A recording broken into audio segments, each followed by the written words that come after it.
Hello, I want to show you something. Three things today. This is not a real tutorial. Basically, we see three renderings in high resolution, I think 5000 pixels wide. The reason why it takes ages on my computer to render is probably the RAM, which is only 16 gigabytes. So this image, for example, took half an hour to render. It has subsurface scattering. That means that you see below the surface. It has slight transparency with refraction, and it's on a black background. The modeling was totally automatic because I used the Prosets plugin for Maya in combination with motion capture data. And here you see a motion blur at work. At the very bottom, there is less motion here. Here is more motion, and here is a lot of motion. And here you have the head, which is in motion too. He basically moves forward. Let's have a look at the whole picture. The black background has certain features which the white background doesn't, and vice versa.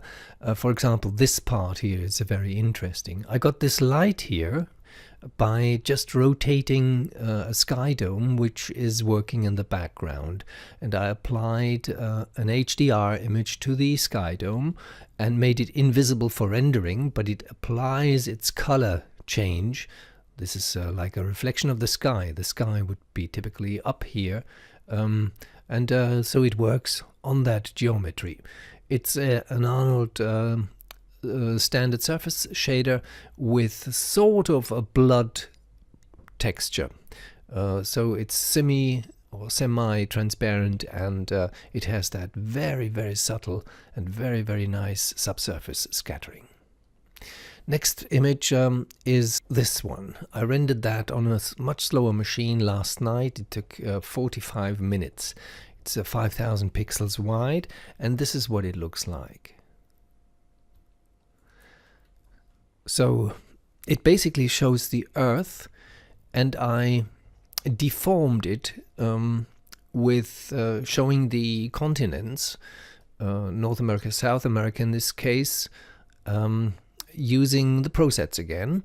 And the Prosets works with the construction history of polygon meshes, and I tweaked the history a little bit. So all of a sudden certain things poked out and pointed in, which I quite liked. I just used that for rendering, and I thought that was quite okay. The shader here is honey, believe it or not, and something opaque like clay. I think these structures are quite interesting here. And everything is rendered properly. I must say Arnold does a very good job.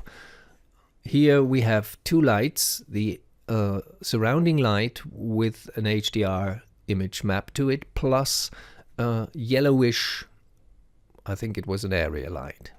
And here you see the next continents coming up, and if you don't want to have those steps, you just increase the resolution of the original sphere. It's just a polygon sphere where I did one extrude and applied the Prosets to it.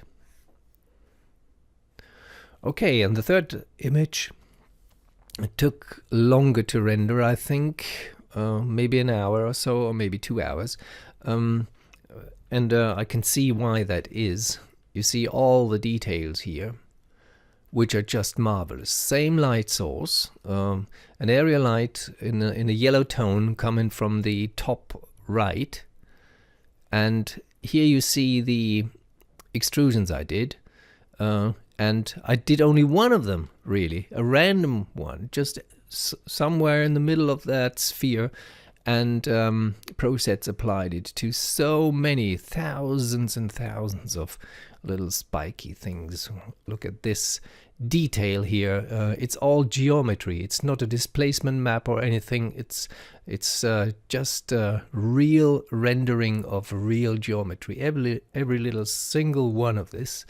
And we're still, we're in the 100% resolution now, so it would get more pixelated when we get closer, but you see this whole area. It's so nice, really, the soft shadows here.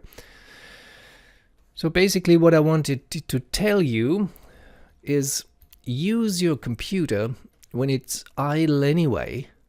Use it for doing nice renderings. They can take ages. I mean, you sleep in at night, and in the next morning you get a nice surprise.